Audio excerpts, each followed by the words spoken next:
శ్రీమాత్రే నమః. శ్రీ లలితా సహస్రనామంలోని 790వ నామము పరాపరా.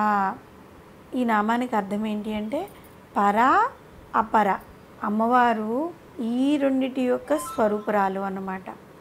పర అపర అనే పదాలకు చాలా అర్థాలు ఉన్నాయి. పరము అంటే ఏంటి? ఉత్కృష్టము. అపరము అంటే నికృష్టము, నీచము అని అర్థం అన్నమాట. పరబ్రహ్మ స్వరూపిణి అయిన జగదంబ ఉత్కృష్టము లేదంటే పరాస్వరూపిణి. పరుడు అనే పదానికి అర్థము శత్రువు, అపరుడు అనే పదానికి అర్థము మిత్రుడు. ఈ విషయం పైన గీతాచార్యుడైన శ్రీకృష్ణ పరమాత్మ భగవద్గీతలోని 6వ అధ్యాయమైన ఆత్మ సంయమ యోగంలోని 5వ శ్లోకంలో వివరించారు.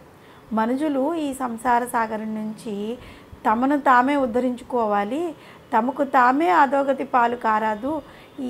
ఏ విధంగా అంటే లోకంలో వాస్తవంగా తమకు తామే మిత్రులు, తమకు తామే శత్రువులు. ఈ విధంగా మిత్రులు శత్రువులు అంటే పర అపర రెండిటి రూపమైంది పరాపర అయిన జగన్మాత. భగవంతుడు మనస్సే మిత్రుడు మరియు శత్రువు అని చెప్పాడు. అపవిత్రమైన మనస్సు శత్రువు మరియు స్వచ్ఛమైన మనస్సు స్నేహితుడు. మనస్సు అంటే సముద్రపు అలల వలె ఆలోచనల పరంపర వస్తూ పోతూ ఉంటాయన్నమాట. మంచి ఆలోచన వస్తే మనసు మంచిది, చెడు ఆలోచన వస్తే చెడ్డది. కాబట్టి ఒకరు నిరంతరం సాధ్యమైనంత ఎక్కువ మంచి ఆలోచనలను సృష్టించాలి, ఇంకా వాటిని అంటిపెట్టుకుని కూడా ఉండాలి. ఆ విధంగా పరాపర స్వరూపములైన మిత్రుత్వము శత్రుత్వము రెండు రూపాలు తానై ఉంది ఇక్కడ జగన్మాత. పర అపర ఈ పదాలకు మరొక అర్థాలు ఏమిటి అంటే పర అనగా పరబ్రహ్మ పరమైన సూత్రధారిత్వము కలది అని అర్థం. అపర అంటే ఏంటి?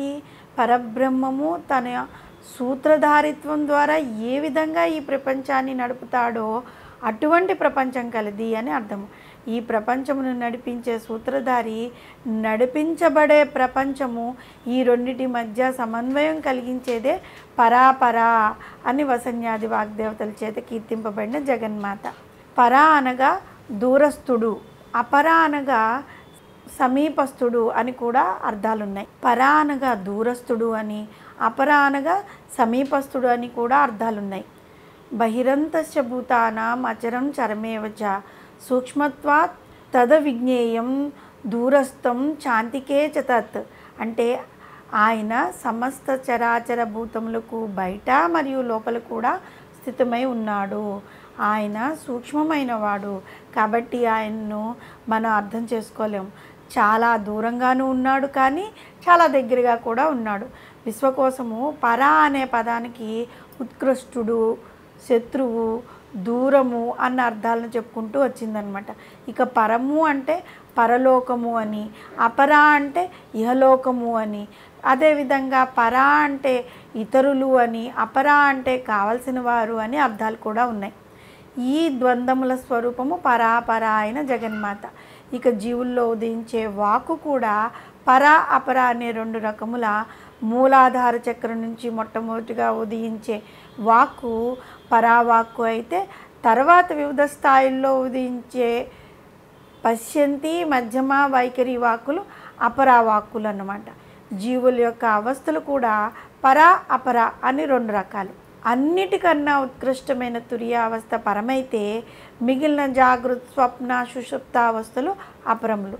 ఇక ప్రకృతి కూడా పరా అపరా అను రెండు రకాలుగా ఉందన్నమాట. అవి పరా ప్రకృతి, అపరా ప్రకృతి. పంచభూతాలైన పృథ్వీ వ్యాపస్తేజో వాయురాకాశములు, మనస్సు, బుద్ధి, అహంకారము ఈ 8 అపరా ప్రకృతి. ఈ సంపూర్ణ జగత్తును ధరించే ప్రకృతియే పరాప్రకృతి. ఇదే పరమాత్మ యొక్క చైతన్య శక్తి. జగత్తుకు పరా అపర అనే రెండు ప్రకృతులు కారణమవుతున్నాయి కదా. అపరా ప్రకృతి అయిన ఈ జగత్తు కంటికి కనబడుతుంది కానీ పరాప్రకృతి అయిన జగదీశ్వరి అమ్మవారి యొక్క చైతన్య శక్తి మన కంటికి కనిపించదు. దీనికి మనము ఒక ఉదాహరణ చెప్పుకోవాలి అంటే, మనకి కంటికి కనిపించే విద్యుత్తిగా అపరా ప్రకృతి అయితే అందులో ప్రవహించే విద్యుత్తు పరాప్రకృతి. ఈ అన్ని రకములైన పరా అపరా ప్రకృతుల స్వరూపమే పరాపర అయిన ఆ దేవి. పరాపర అనే నామంలో మనం తెలుసుకున్నాం కదా, శత్రువు మిత్రుడు, సూత్రధారి పాత్రధారుడు, దూరస్థుడు సమీపస్థుడు, పరలోకము ఇహలోకము, పరావాక్కు అపరావాక్కు, పరావస్థ అపరావస్థ, పరాప్రకృతి అపరాప్రకృతి, ఇవన్నీ ద్వంద్వ స్వరూపములు. ఇవన్నీ కూడా అమ్మవారే. వాటిని సమన్వయపరుస్తూ నడిపిస్తూ ఉంటుంది ఈ విశ్వం మొత్తటిని. కాబట్టి పరాపర అనే నామంతో అమ్మవారిని మనం పూజిస్తూ ఉన్నట్లయితే వీటన్నిటి ద్వారా మనకి శక్తి లభిస్తూ ఉంటుంది. వీటన్నిటి ద్వారా కూడా మనల్ని అమ్మవారు రక్షిస్తూ ఉంటుంది. వీటన్నిటిలో కూడా ఉన్న అమ్మవారిని మనం పూజించిన శక్తిని మనకి ప్రసాదిస్తుంది. ఇవన్నీ కూడా విశ్వంలో ఉన్నాయి కాబట్టి ఈ నామంతో మనం అమ్మవారిని పూజించినట్లయితే అన్నిటి ద్వారా మనకి ఒక పాజిటివ్ ఎనర్జీ మనకి లభిస్తుంది. అంటే విశ్వంలో ఉన్న పాజిటివ్ ఎనర్జీ మనకి లభిస్తుంది అన్నమాట. శ్రీమాత్రే నమః.